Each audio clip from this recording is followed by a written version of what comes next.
Hey everyone, welcome to today's call. Today is Sunday, 13th of October. So, first of all, if you can see me and hear me, please let me know. And if it breaks up or something, let me know as well. And because my internet's kind of a bit sucky, so then I can turn off my video and hopefully that will help. Okay. All right. Thank you guys. You can hear and see me. Perfect. So, as you know, there are a couple of new people here. I'm not sure, potentially. So in case you're wondering, you can type your messages in the chat box if you have a question. If you don't want to be unmuted, or you can just say, I have a question, and in the chat box, and then that lets me know I can unmute you and we can speak one-on-one. If you want me to, if you just want to check in, if you've been doing well, if you haven't been doing well, if you've got questions, you've been struggling, if you want me to look at tracking, you've got to let me know, you guys. You can also touch your name and raise your hand. So let me know who wants to go first. I'll give you guys a moment. At the moment, there's no one. So, so everyone's good. And then I've also potentially got some questions in the group.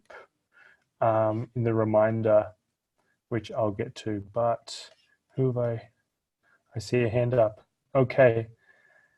Annie, I think it's Anna Maria. So I will unmute you now. Hi, is it Anna?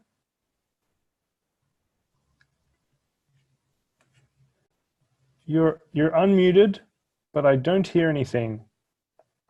So I don't think, Anna Maria, I don't think your mic or your device is picking up any sound, because your microphone is there, but it doesn't show any that it's picking up any sound. Yeah. You're definitely unmuted. Hang on one second. Okay, I think she's. Let's try you again. Are you still? Can you say something? No. Okay. Yeah, you might have to dial in and try again. Okay. In the meantime, if anyone else wants to go next, let me know. Oh yeah, you guys. So if you haven't seen already in the group, I want to. I'm thinking about changing the name of the whole program. Just because when I started it, I had a big focus on that sort of module and that element of calories, and obviously it is still so important. But I thought, we could come up with some different ideas about what the name should be, and it's kind of really split. Actually, all the votes are split. Thanks everyone for contributing. It's not. Yeah, I guess it's not clear. There's no outstanding winner, which would have been easier.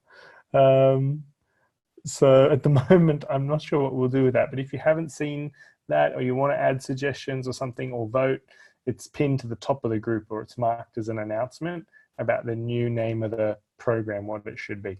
So Marnie had asked, when nibbling on food while prepping, for example, right, prepping the home salad bar. If you haven't seen my home salad bar, if you search it in the Facebook group, it's an example for meal prepping. How do you account for nibbling on food? Like today, I had some avocado, turkey ham as they fell off the cutting board, or I was removing the peel. They were not full servings. Are they negligible? Yeah, of course they count, right? They're not negligible. Okay, if you have like a tiny corner of a piece of like turkey ham or something, I guess technically that would be like pretty negligible. But if you have a bit of this and a bit of this and a bit of this, then it adds up. I would, definitely something like avocado where it's fatty. Like you can probably log it as something as a teaspoon. So like 1 teaspoon of avocado, that's easy to visualize. That would be like a tiny little thing, right? So you could log that. I mean, if you're doing that many days of the week, then it adds up. If it's just once, I wouldn't worry too much about it. It's all an estimate anyway. But I think we need to be the reason I want to pick on it is because when we plateau and people are like, well, what's going on? What, like, something must be wrong with my metabolism, or they've lost a lot of weight and now it's not working anymore. What they were doing is, what happens is they're actually slowly increasing their calories without realizing, from these little tiny things that creep into the day. Now, let me know if you've observed that or experienced that, but it can be like little things like this, when you're prepping food and you start to eat things, or you just eat one candy or like a small chocolate and you're like, well, it's trivial, but this happens more and more recurring, or your portions just get a little bit bigger, you have a little bit extra every time, and this is often what causes plateau, and people don't realize it. So it is a really good question, actually, and something that I want you guys to be thinking about. Okay, let me see if Anna Maria, I'm going to see if I can unmute you now, if it works.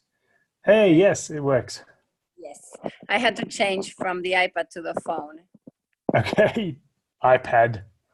Oh well. So, how have you been, and what's your question, or did you just want to check in? No, I have a question. It's been going well, and I think I had a good week, and I'm trying to keep, in general, I think it's going in the right direction, everything. So I'm happy in that way. But for example, today, when we were coming back from the summer cottage, we like this turkey place where they have kebab. So I knew I wanted to eat that. So I had a really light kind of lunch, no? Yeah. Uh-huh. So good. I'm learning how to manage eating things I like and being good at the end of the week. Okay, but my question is, I'm going down, but very little by very little. So I want to kind of boost it, bit more for a little while. I know I cannot keep it up, lose 1 kilo per week. I know that's not possible or successful. But how about if I try to do it at least like 0.5 kilo per week for a month, and then go back to a more like less per week? Is that okay? Is it bad? Can it backfire? Can I share your tracking here? It will help Yes. me answer the question. Good on you. So, okay, good. I'm glad we fixed this weird thing with the goal. That looks awful. Yeah. Oh dear. What's this? Okay, so you can see this. Hang on, I'll even try to zoom in a little bit. Okay. So is this accurate? Yes. To the best of your ability? Okay. So like Monday was more, and then Tuesday was these are very low days, Tuesday, Thursday. Yeah. Usually when I'm at work and then in the evenings I have training or something, I don't, I eat good things, so it's easier to keep it down. Yeah, okay. And then like you said, you're having a bit of balance, then you realize you can indulge in some things on other days. Yes. Okay. So the question is, you feel like your weight loss is too slow and you want to speed it up. Yes. So this is what it looks like for the year, like so far, since August 25, right? Yes. So it's only 2 kilos. So it's from, this is, I don't know why it shows in pounds, 172 to 163. So almost, like 8 pounds. So it's like, isn't that like 3 or 4 kilos? 3 something? Yeah, maybe. But, it's been 2 months and a half. So it feels like very slow. Good direction, and I'm happy. But I would like a boost. So it's funny. I talked about this exact topic. Did you see I did a review recently in the group of Anna. Yes. But Jayco's tracking is exactly the same. So the question I'm going to ask you is, what rate of weight loss will you be happy with? No. I mean, my thing is, yes, I'm happy with this for the long run because I understand I cannot sustain losing more. I mean, for a long time. But in this case, my question is, can I do it like for a month, lose much more? So in a month, I can lose 2 kilos, 3 kilos if possible, and then go back to a more like slower rhythm Yeah. You can. Is there something coming up? Not exactly, but I'm just desperate and I want to wear some nice dresses. So it's not a special occasion, but I just want to wear some of my dresses that in 2-3 kilos more I could wear. Okay. I mean, of course there is, right? If you stop eating food, then you're going to lose as fast as possible. Now, it does mean that you have to, I mean, essentially, you just need to create a bigger calorie deficit. It's not, and you Okay. can do that either by eating less or moving more, preferably both. Mm-hmm. But it means, no Dorito chips, no Yes. chocolate, no creme brulee. No, brulee is actually skur. Okay. Yes, it's not the dessert. Right. Okay, but it just means like anything that, anything that's like fun and nice, you have to get rid of. And if it's Yes. temporary, yeah, but it's like, I just ask people, what's the rush? If there is some sort of deadline, if you feel in yourself that that's going to help you stay motivated because you want to get in these dresses, but you have the mindset that Yes. you're going to go back to slower rate and you're going to be happy and okay with that. If you know in yourself that to be true, then I'm all for it. But if you're like, oh, it's just, yeah, if I try to lose weight fast and I lose it fast and then I have to slow down and then I get in my own head, and it's, for some people it's just, it can be sensitive. That's why I'm really want to ask you, like, okay, are you sure you want to try and do that? Because to try to do that, you just have to cut out all the nice things that you eat. So you're just eating the essentials. Okay. And you need to move more. Because when I'm not sure what the yellow line was here, or it was an error, right? But if you wanted to lose like 1.5 kilos, for everyone else, that's like 3 pounds or 3.5 pounds in a week, your line is going to come down to like less than 1,000.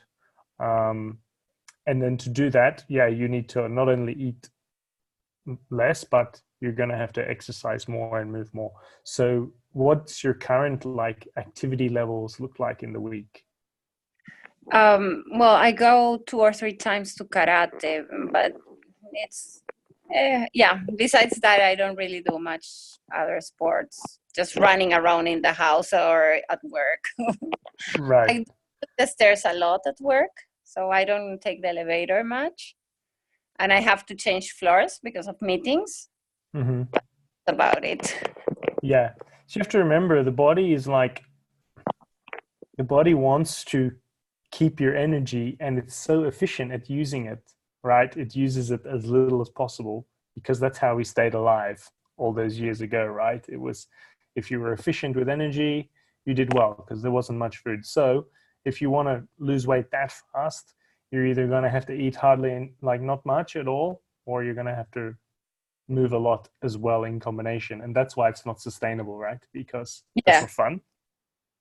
But that's why soup diets and these really crash diets, these detox things, they work because you don't really eat anything for a week or whatever.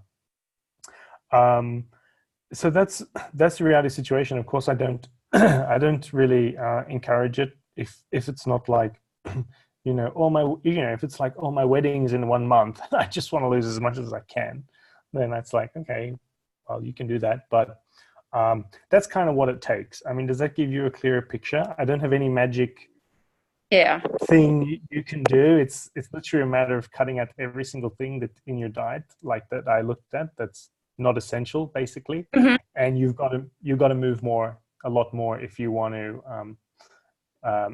get to that goal. Like, because you're working at a desk, right? Yes, yes. Yeah, if you were standing on your feet, that would help a lot. Well, I do Um, work sometimes during like part of the day. I put the desk up, so I'm standing. okay, So I try to do that that also because that it's helps, you guys. yeah.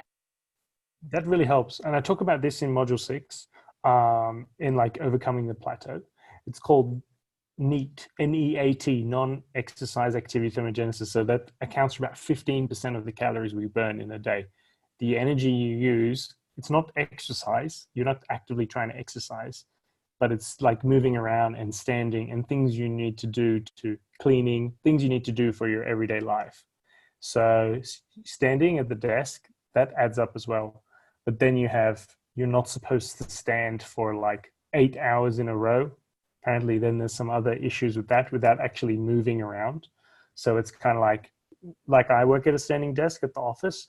And so I was told to do like 2 hours standing and then like, 1 hour or 2 hours sitting and then two Oh, hours standing, like, alternate it like that. yes. Yeah. Okay. So, I mean, did that help? Did you get some clarity on there? Or I just want to give you a reality check. That's what it Yeah. takes. Well, I mean, I'm only planning like half a kilo per week, not like 1 kilo per week kind of thing. And then what I was especially worried is that if I do that then once I go back to a slower pace, that if it would backfire. Like, but if there's no problem with that, then I think I will try it for a month. No, it won't backfire, but it'll be hard for you to come to terms with. Yeah, to go back to like slowing down, so eating more or moving less, then you're gonna feel like, I'm just worried that you'll feel like, oh, if your weight stays the same for a little bit, then you'll feel like, oh, I did something wrong, or it might be disheartening or not motivating to do. Do you know what I mean? But if you Yeah. go into it with this is a short set amount of time, Mm-hmm. then go for it. Just need to ask, like, is it really worth it? And then that's of course up to you. It's no judgment from me. That's up to you. Okay. Thank you. Okay, good one. Thanks for coming on. Thanks. Okay, bye. Bye. Okay, guys. So if Konya, I see you joined. And a couple of you other guys, yeah. If anyone wants me to go over anything or they have a question, now's the time. Make sure you utilize it. If you're too shy to come on, you can type your question in the chat box. So Liana has said, when your weight loss starts to slow down eventually, can you trick your body metabolism to speed up by taking in more calories per day, but then burning off more calories by adding a workout that burns off the more calories than the amount of calories that you're adding? Right. So this is like, can you keep your calorie deficit the same so you eat a bit more, but then you just do more exercise, and will that trick your body or metabolism to speed up? So no, there isn't really a way to like trick your metabolism. If you're kind of talking about reverse dieting, it sounds like. This is in module 6. I talk a bit about this if anyone's interested. Module 6, this is where I talk about when weight loss slows down, the plateau and the different options we have. You want to, like, ultimately, you guys, when you lose weight, your metabolism will be lower.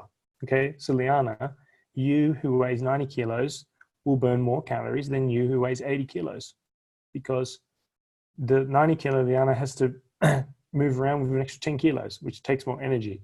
There's more of you to pump blood to, like, to get oxygen to all those cells, everything takes more effort, so you burn more calories. So that's what makes, that's why people start to plateau, because the calorie deficit eventually comes to a halt because you require less energy. Otherwise, if you had a deficit of 1,000 calories a day forever, you would fade. If weight loss went like this, you would disappear, right? You'd go to nothing, but it doesn't. It has to even out eventually, and then you either need to increase your activity or reduce your calorie intake even further. So that's just what's going to happen. Your rate of weight loss is going to slow down to what it previously was, unless you're moving more or you reduce the calories even more. That's why it's difficult to do. The good thing is, once you get to your goal, you don't need to be in deficit anymore, and then you get an extra 200-300 calories per day to stay there. So yeah, essentially you need to look at how can you use more energy, whether it is exercise or whether it is the NEAT, like I'm talking about, standing more, walking, moving more. Again, one of the other factors that accounts for about 10% of our calorie expenditure is the thermic effect of food. So actually the energy used to metabolize food. Protein requires the most calories to burn. That's why I'm saying 30% of your calories from protein. That maximizes your metabolic rate, essentially. So Liana, watch module 6. You'll get some ideas. Okay. Who else? Sharon, awesome. You have a question, Sharon? I will unmute you. Hey, Sharon, you're unmuted. Hey, I'm good. How are you? Yeah, I'm very well, thanks. So, how's things? How can I help? I have a question. If it's too far out of what you do, just tell me. Have you seen any scientific studies that prove that baby aspirin is beneficial for heart health? Ooh, yeah. I'm gonna say I don't know, and I'll stay in my lane for it because Okay, that's fine. That's fine. I mean, I could find out, but nothing comes. That's okay. to mind. I'll ask my doctor. Well, I'll go to another one then. Since wild Alaskan salmon is extremely expensive here, like about $10 a pound. Is there any other kind of fish good for heart health besides tuna? Like fresh fish? Yeah, all of them. All of them, but is there like even farmed salmon? I mean, then we can argue about the other nutrients in there, but that still has omega-3. It's not as good as wild. That's why it's cheaper. But so other types of salmon, mackerel, they're also tinned like tuna, like in packaging. Yeah. Sardines. So it's tuna, mackerel, sardines, and the salmon are the highest omega-3 fish. Okay. I've been well, I always avoid the farmed. Do you think it's worth eating? Why do you avoid it? Because I thought it was bad for you, because what they feed it. Yeah. I don't think I can really answer that. I do. Okay. I think it's worth the trade-off. Whereas other people, you could make a case that it's not. There is no right or wrong, and it's kind of like a cop-out answer, but I don't think, if I thought it was ultimately super harmful, then I wouldn't have it. I think the dose makes the poison as well. You'd have to be eating, every day, high quantities. That said, there is no risk sources of omega-3, like your tinned tuna, mackerel, and sardines. Yes, all these things are so fishy, right? And they stink and gross. Well, that's what the omega-3 is. That's why they stink, because they're high in omega-3 fatty acids. That's what those things smell like and taste like. So that's why fish oil capsules as well. If you've burped them up before, you know what I mean. So that's kind of the trade-off. Really, you can supplement as well, Sharon, which I know you do. Yeah. So I think you're ticking the boxes there. Okay, cool. I'm trying to tick all of them off. Oh, and by the way, I've only not done my exercises one day on purpose because I was getting really, really tired. Yeah, we got to have a rest as well. Yeah. Also important part of training, right? Yeah. Oh, good on you. Okay. So Well, you've done like a full week. yeah, a little bit more. Week and a half, I think. I don't know. Well, there you go. That accountability helps. When you come on the call and you say you're going to do something, it makes you do it. It does. There were literally 3 days that I would not have done it, but I wasn't gonna say I didn't do it, so I did it. Good on you. Perfect. All right. Did you have any other questions? I think your tracking is consistent as always, right? Yeah, you're always welcome to look at my tracking and show it, but I think it would probably bore people because I'm very careful. How have you? Let's talk about life after tracking. What's your thoughts there? I'm in big trouble because that's how I eat the right amount of calories. So that's the thing, because we need to develop the skill where we don't rely on the actual numbers and tracking itself and looking at the screen to know, are we around about our calories? So it is important that because I'm thinking with you, right? Is the plan you're going to be tracking while you're away? No, because it's not possible, right? Internet. Yeah, it's impossible. So then for you, it can be for peace of mind, and part of the process, which is important, is we want to move away from tracking once we're comfortable. So it's more like, I want you to see the kind of quantity of food that's working for you, and then we start to move away from relying on tracking, and we're kind of just tracking in our head, because the whole thing's estimates anyway. It's weekly averages.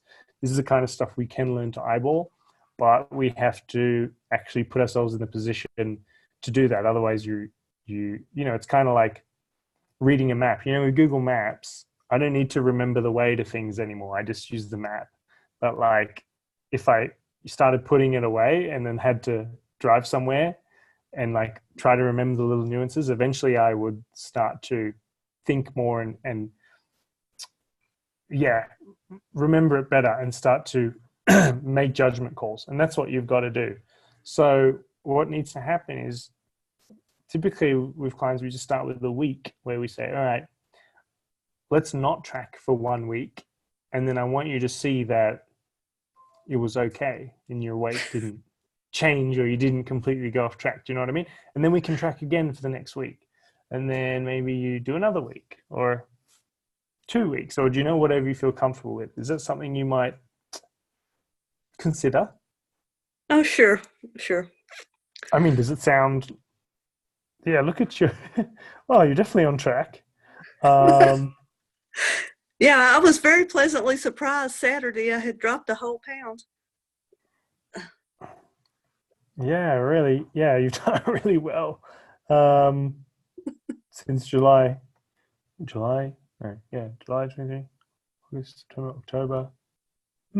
4 months. Yeah. So what's your... Yeah, I think that should be something, and we can discuss that maybe in a few weeks more time, but that's going to be useful for you rather than just going on your trip and not tracking anything at all. Not that I think you'll overeat there anyway, but the food's going to be totally different. Mm-hmm. And they put a lot of oil in it when they cook it. So, I mean, it's hard I can't guess the calories of anything really. I'm just planning on taking modest servings. Yeah.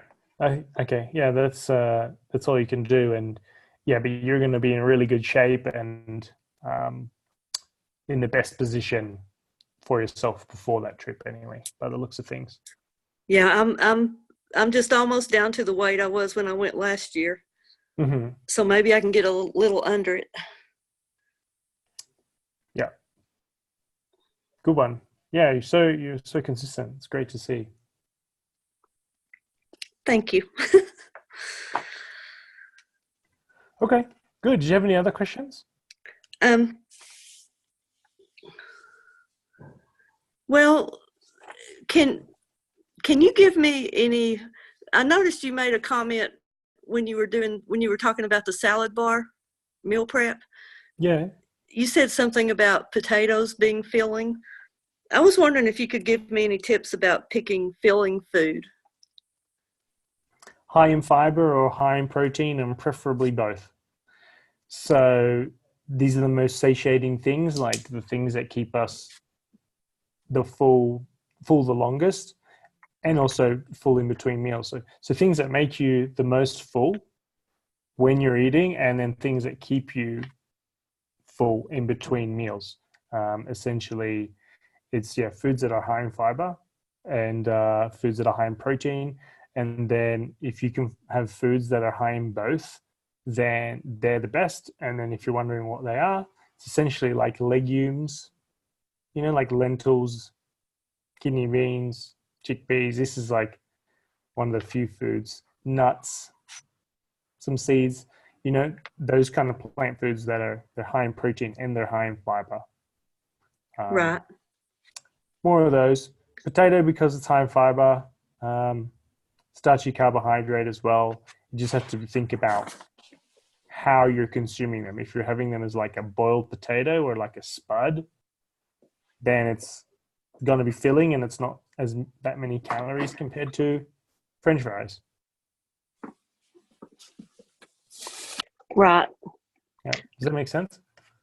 Yes. Yeah. Does anybody else have a question yet? The floor is yours. Does anyone else? Oh yeah, I do have. I got a hand up. Okay, cool. So, well, it was nice chatting with you. Yeah, you too. All right, and I'll speak to you soon anyway. Okay, bye-bye. Thank you, Sharon. Bye. Good one. Okay, I believe this is Pamela. Hi, Joe. Correct. Yes. How's it going? Good. I have a question. I'm not a big coffee drinker unless I have a lot of cream in it, so I don't drink it very often. So I started, since I'm lactose intolerant, I tried lactose-free milk, especially the chocolate milk, and I was doing pretty well on it because for some reason, almond and coconut milk just still keep me bloated. So I was doing pretty well on it. And then I went to a different store and got a different brand, and it was 2% milk fat instead of 1%. And I immediately bloated after I drank it. So what would cause that? I mean, is it because the additional 1% milk fat, or I'm not sure what would cause that. Okay, you like how immediately after? Probably about 10 minutes. Mm-hmm. Is this in your tracking? It should be. Did I not put it in? No. Which day was it? It was early in the morning, so I don't know if I got it in or not. It would have been this morning. I may not have put it in because I only had like a half a cup, and because it's a drink. Yeah, no, it's not in your tracking. Was it the first thing you had? Yes. Was it accompanied with any other symptoms? No. Just the stomach just bloated right up. And I didn't know if maybe because it was 2% milk fat instead of 1%, which I was drinking before, or because it was a different brand and they had different ingredients in it, or I'm not sure. It claims that it had lower sugar than almond milk, but I don't know. I don't know why it would. If it's lactose free, wouldn't it? I don't know. I don't get it. Yeah, it should be fine. Is it the first time you've had this new product? Yes. I would, if you send me a picture in Messenger of the label, I mean the ingredients label, I would have a look. Because you can. I know you can be sensitive to fat, and you probably are, much more so than others. But because it's such a small quantity, 1%, 2%, you're talking about a few grams of fat. Right. maybe 5 grams. So that doesn't, it wouldn't, that shouldn't be it. I suspect something else in the Oh, okay. ingredients. Would it be better to drink just coffee with a little bit of powdered cream instead? It could be for you. I don't want to promise. You'd have to try, but I would like to see the ingredients of that milk Okay. that you Okay. got. So take a picture and send it to me in Messenger. Okay. And maybe it's the chocolate in it. I don't know, because I was drinking without chocolate, the lactose free, and I was doing really well. So, but not that brand. So I don't know. Yeah, there's a couple of variables there. I definitely don't think it's, yes, total fat. It can be a problem. 1%, 2% in a dollop of milk in your coffee. Don't think that's it. Oh, okay. All righty. Okay, thanks. But it was good that you were thinking, quite critically about it. What could it be? Right, exactly.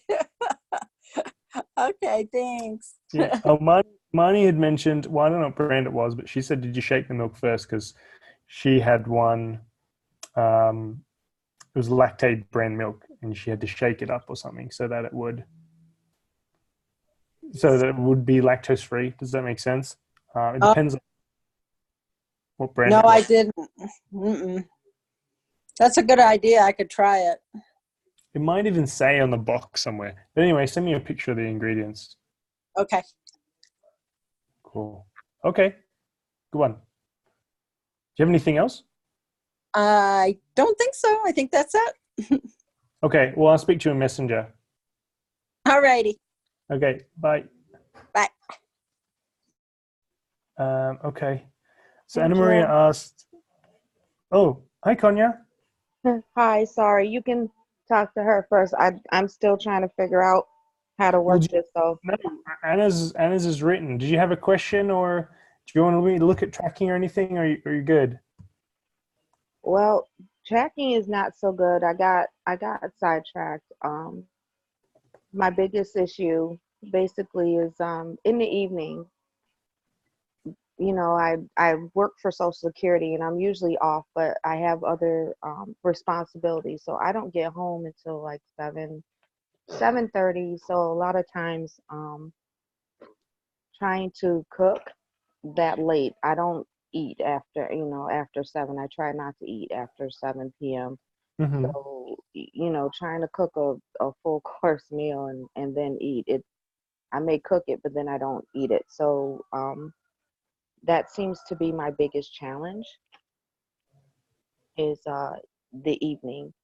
I am mindful, because sometimes if I don't cook, then where I work, there's a lot of fast food places, there's Chinese store.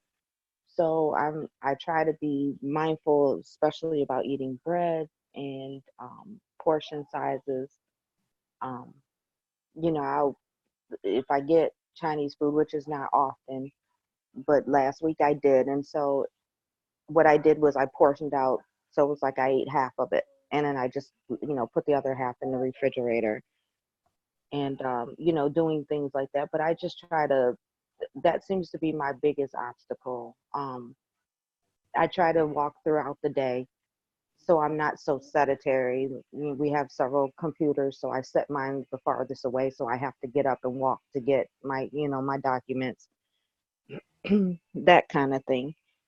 But I guess that's my biggest issue. That, and they started putting candy out. So yeah, chocolate is one of my downfalls.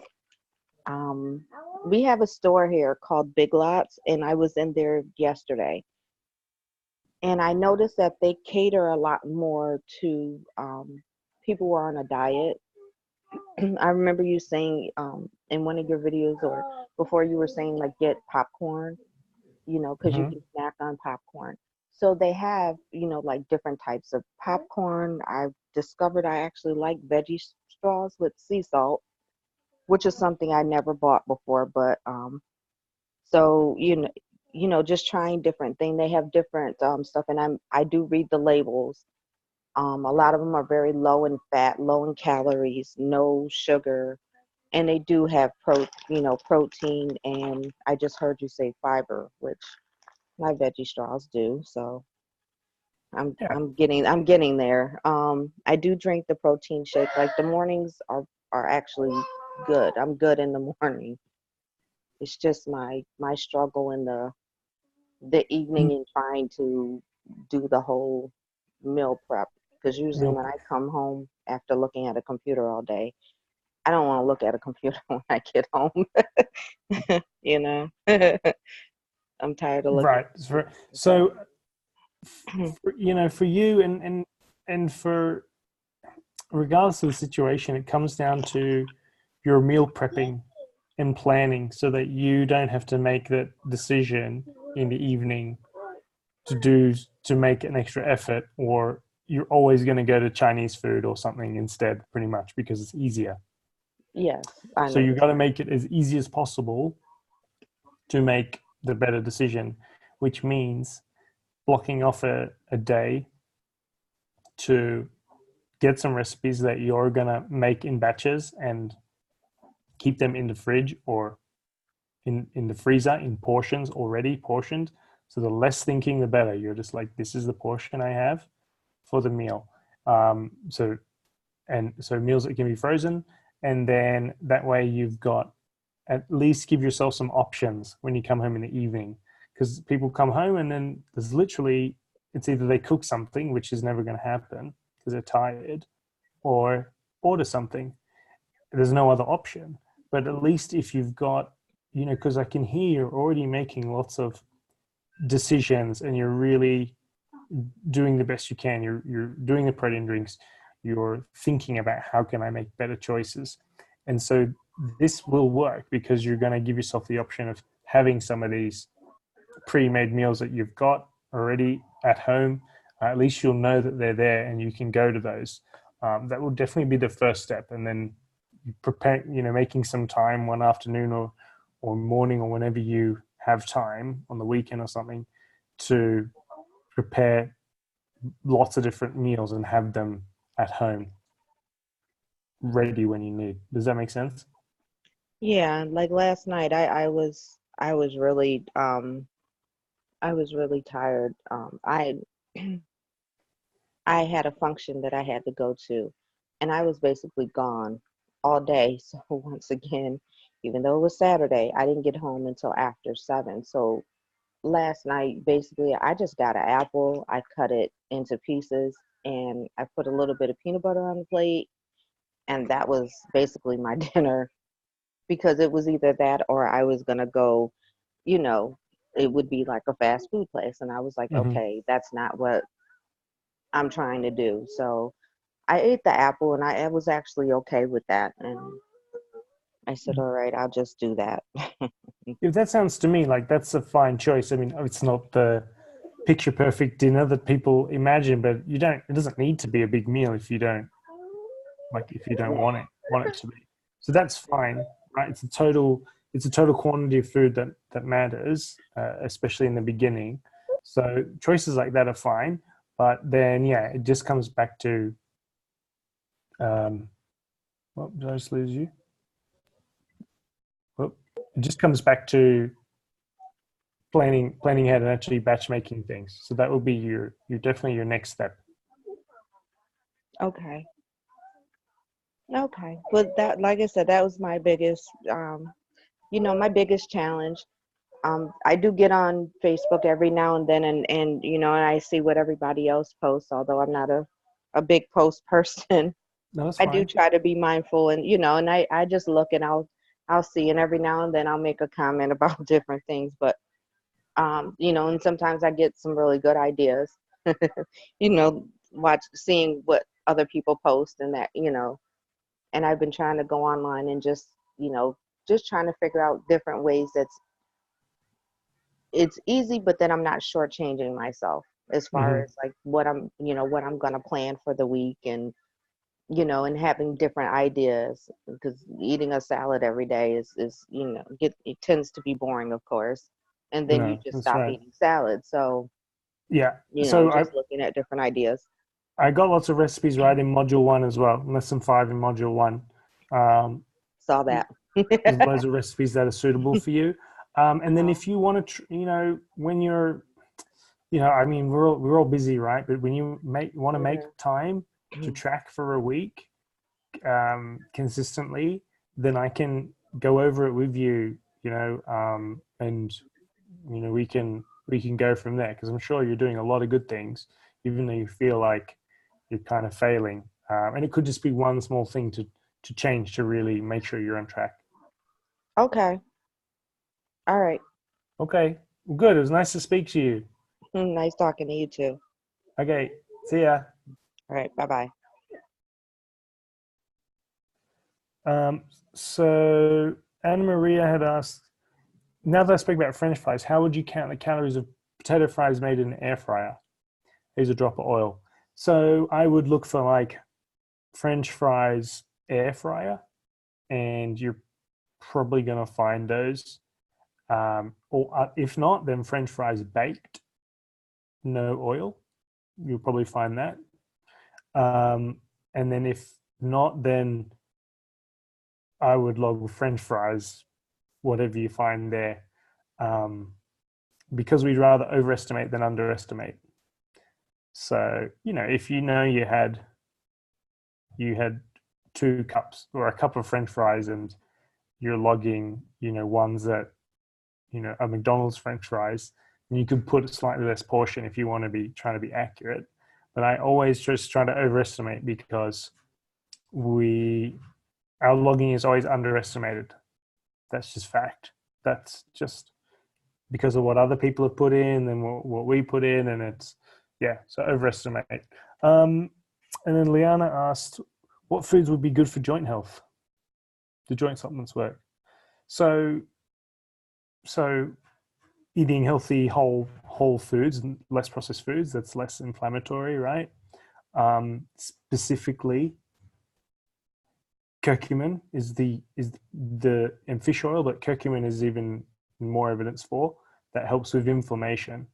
So it depends on what causes your joint pain, but curcumin, that's the active ingredient in turmeric. So you supplement with it. You can't just eat turmeric. You can't just cook lots of curry with yellow turmeric in it. That's not enough of the active ingredient. You got to supplement with curcumin and with biopiperine, which is black pepper. Most curcumin supplements have that black pepper with them because it's absorbed much better. That is definitely the best for joint health. And then Liana, you're probably talking about like glucosamine maybe and chondroitin. The jury's out. I think glucosamine can be beneficial for joint health, but I'm talking about osteoarthritis. So I'm not sure exactly what you're referring to. Curcumin, and then fish oils. So eating those fatty fish, eating healthy foods, weight bearing. There's argument here that, well, actually, if one of the aspects where physical exercise is equally as important as nutrition or more is joint health, right? Weight bearing exercise, resistance training. Seems counterintuitive, but that's how you strengthen and improve the joint mobility and health. Marnie says, is liver an unhealthy food? No, liver is a very healthy food. So high in B12 and zinc and like lots of the nutrients, because the liver is where we store so like mammals store a lot of nutrients and energy in the liver. And so if you eat, that's called offal, right?